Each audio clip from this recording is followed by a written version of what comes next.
Westeros is a dangerous place to live in, and it would suck to live there for loads of different reasons. From years-long winter, huge continent-spanning wars every generation, to the lack of any real social mobility. But there are some places in Westeros where it seems it would be much more dangerous to live than others. Some of these places might seem obvious, others overlooked. Some of them quite small, some of them whole kingdoms. Today we're going to be looking at the long history of the Seven Kingdoms and pick out 5 of the most dangerous places in Westeros to live, analysing what makes them so deadly and why there's certain places you would never want to try and build a life because of their weather, the geography, or threat of war or being raided.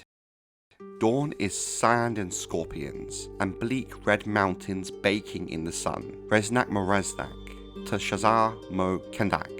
A Dance with Dragons, Chapter 43, Daenerys 7. When I think of the most inhospitable places in Westeros, places where it's almost impossible to live, there are 2 that immediately spring to mind. The first of these is in the far south, in the deep deserts of Dorne. Now, something that often gets misread by a lot of fans is this idea that Dorne is just a giant desert with a few pockets of civilization. But the reality is the climate of Dorne is just as wide-ranging as any other place in Westeros. Yes, it does have a large amount of inhospitable desert, but it also has lush and fertile lowlands in the shadows of the Red Mountains. Rivers that allow farming deep into Dorne's interior, with strong population density around these rivers and the coastlines. So there are places in Dorne you can live quite comfortably. But all this really does is highlight how deadly the sands of Dorne actually are, especially to those who are not from Dorne. Most of Dorne south of the Red Mountains is an arid wasteland, with eastern Dorne largely consisting of dry, stony soil impossible for farming or agriculture, while western Dorne contains deserts of red and white sand, presenting challenges all of its own. Of course, while Dorne does have rivers, there is still a severe lack of inland fresh water, such as underground wells and lakes. In fact, most sitting pools of water you might find would likely be tainted and undrinkable. Thus, where there are pockets of fresh water, oases, and their like, ambitious merchants and traders would fortify and hold these valuable resources, becoming very rich in the process. Some of these men would go on to form a few of the Dornish houses who would choose to make this desert home. You also have wildlife to contend with. Species of deadly poisonous snakes, scorpions, and in some places packs of vicious sand dogs. Being bit or stung by these deadly animals would mean almost certain death, unless you happen to carry the correct anti-venom with you. Even then your chances aren't great. Even some of the houses who have managed to call the deserts of Dorne home really have a tough existence. For example, House Alla of Hellholt. While their seat is on the banks of the Brimstone River, the water in the river is sulphurous and undrinkable. In fact, it also means the waters of the river, and thus the area around Hellholt, would smell awful. While the people of Dorne have found a way to inhabit and traverse these deep dunes, it's often travellers or outsiders who are most at risk. Navigating can be challenging, given the winds shift the sands, removing any trace of well-trodden and trusted paths. Thus, most outsiders wanting to pass the dunes will often join trading caravans, who know the best ways through the sands. Even then, you still have to deal with the heat of the sun. Part of why armies from other areas of Westeros struggled in Dorne is their armour and weapons are not ideal for this kind of heat, seen in the deserts. Thick underarmour and steel plates become more of a hazard than protection, the sun beating down on the steel for hours, heating the metal and the person beneath. Thus why many Dornishmen will often wear lighter armour with any open steel covered with cloth. Nothing shows us the dangers of the deserts of Dorne than the fate of Lord Harlan Tyrell during the First Dornish War. He marched his army through the sands to Hellholt, but he lost hundreds to thirst and exposure to the sun on the way. After House Targaryen had claimed Sunspear, Harlan was put in charge of putting down any revolts. In 5 AC, when Dorne did rebel, Harlan marched his garrison from Hellholt, aiming to conquer Vaith and retake Sunspear. However, he vanished with his entire army in the sands of Dorne, never to be found again.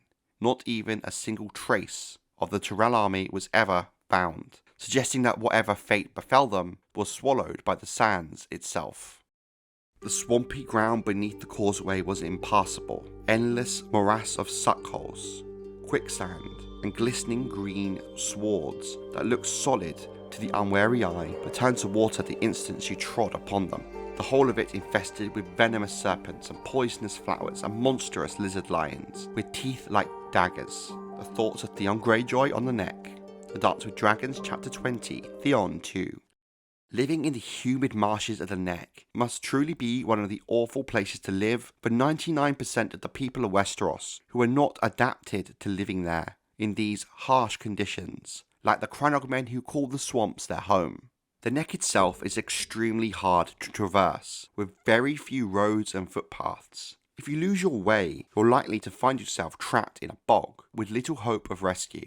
What makes this worse is just how easy it is to lose your way in the Neck, with the swamps and bogs effectively creating a deadly labyrinth. The Neck itself is seen as one of the key reasons the Kingdom of the North was almost impossible to attack via land from the south, with the Neck almost acting as a natural defense. Most northern armies coming south know the safe paths thanks to the help of the Crannog men, who are considered part of the North, being led by House Reed, whom are sworn to House Stark of Winterfell. Even with the help of the Crannog men, marching south is still a slow thing, which is why smaller parties travelling south will often take a boat from White Harbour south down the narrow sea.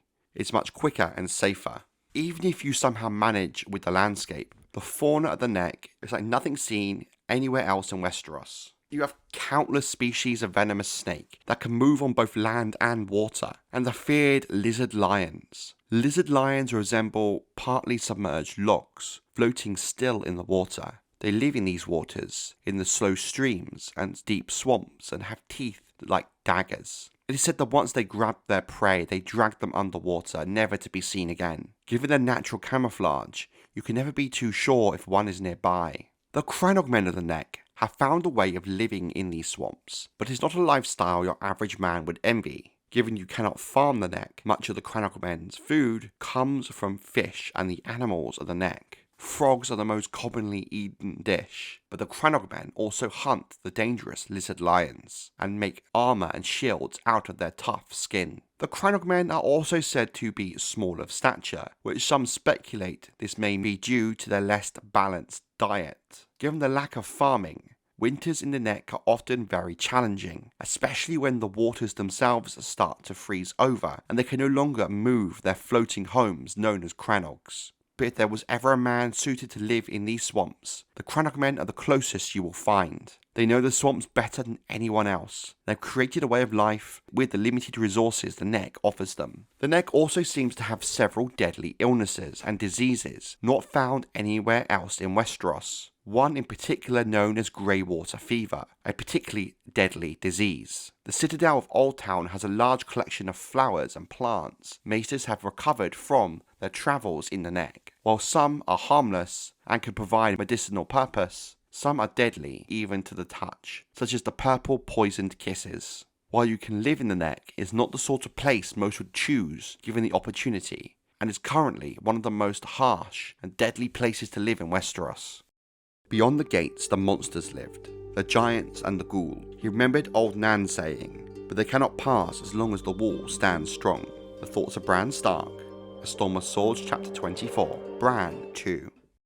I think one of the most obvious picks when it comes to dangerous places to live in Westeros is Beyond the Wall. It's literally the unknown lands at the edge of the map, the end of what most in Westeros would view as civilization. Living beyond the Wall comes with a lot of huge issues when it comes to food. From what we can tell, the free folk don't really farm and rely mostly on hunting and gathering, with some clans near the frozen shore mostly focusing on fishing. During summer, where Beyond the Wall is still an icy land, these methods of food gathering is fine, but when comes the winter, hunting becomes a danger in itself. It's no wonder that some clans are rumoured to even resort to cannibalism. Surviving long winters in the north is generally not an easy thing to begin with even in the civilized places south of the wall, freezing to death being a common occurrence, despite things such as the winter towns, where small folk tend to gather and share resources. But beyond the wall, most villages are still very basic, with even these winter towns in the south a significant improvement. You then have the fragmented culture of the wildling clans, a hard way of life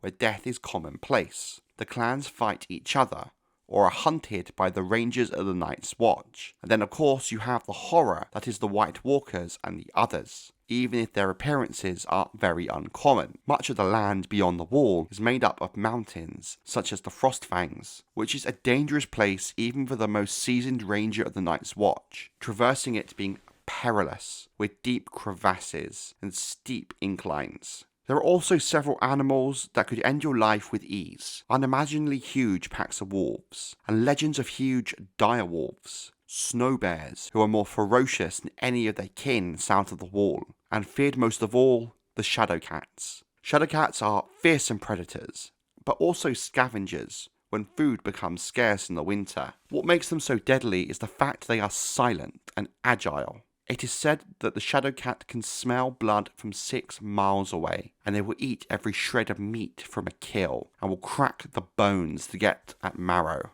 While shadowcats tend not to attack men unless starved or provoked, most wildlings will still try and avoid them, but someone without the knowledge might inadvertently become their prey. Living beyond the wall does offer a kind of freedom that is not seen in the south. A freedom those who have never had it will not understand. But this freedom in turn comes at a high price of living in one of the most harsh environments and dangerous places in the Seven Kingdoms.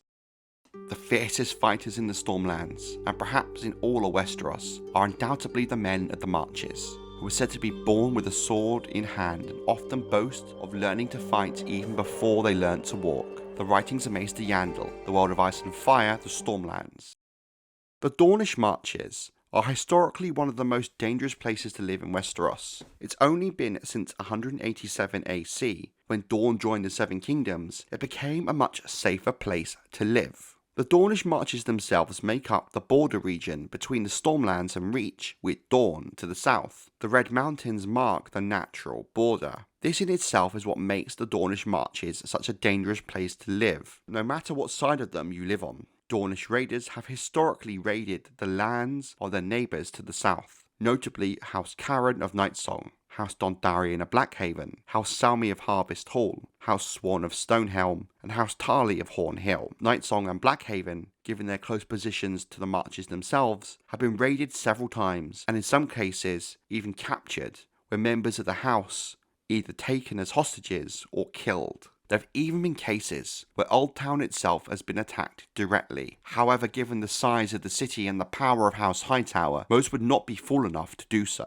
During the first 187 years of Targaryen rule of Westeros, there was a total of 5, some argue 6, Dornish wars. While thanks to the dragons, the losses Dorne faced were much larger, the conflict saw an increase in raids into the Marches. Occasionally there have been several outlaws to claim the title of Vulture King, whom, while technically not affiliated with the Dornish nobility, raided in and out of the passes of the Red Mountains. The Lords of House Baratheon, with the assistance from the Iron Throne, would have to march into the Red Mountains to put these large bands of rebels down. For thousands of years, living in the Marches, even as one of the noble houses, was a dangerous thing, and as a result, it has moulded the kind of people that they became, with some of the best warriors and knights coming from the Marches as a result. While raiding did stop after Dorne joined the realm of House Targaryen, the thousands of years of bad blood between the Dornish and Stormlanders, in particular, has never quite healed, and would play a large role in the build-up to the first Blackfire Rebellion.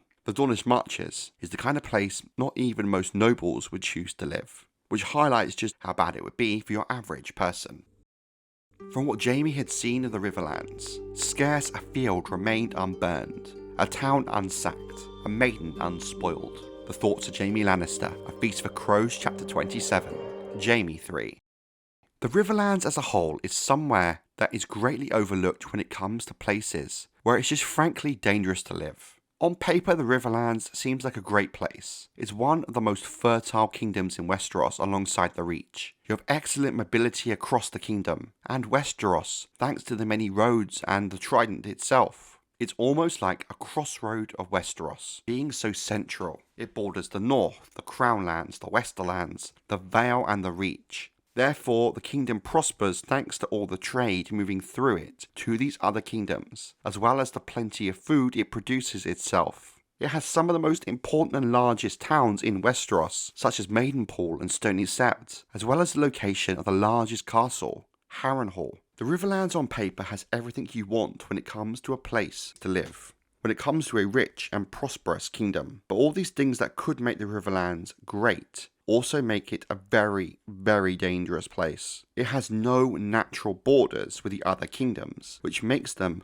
hard to defend, made harder by the fact they are bordering 5 of the 7 kingdoms. But even in times where the Riverlands itself is not directly involved in a war, because of its well-connected and central position at the heart of Westeros, it becomes the battlefield for near on every major conflict that has ever happened. Under House Targaryen alone, it was a key theatre of conflict during the Faith Militant Uprising, was arguably the most brutalised kingdom during the Dance of the Dragons, was once again supposedly a battlefield during the First Blackfyre Rebellion, with it going on to play a key role in the downfall of House Targaryen during Robert's Rebellion. We see the impact of war on the Riverlands in its fullest effect during the main book series during the War of the Five Kings, where most of the fighting is done in the Riverlands. Because if you control the Riverlands, you control the movement of people, armies, supplies across Westeros. We see the horror of war, how villages and holdfasts are burned, crops and cattle stolen, and the people of the Riverlands brutalised and abused. By war's end, it's nothing but a smoking wasteland full of death and rotting corpses. It will take generations to build back up and repair, but as history has shown us, sooner or later, the great houses will once again quarrel, and slaughter will happen once again.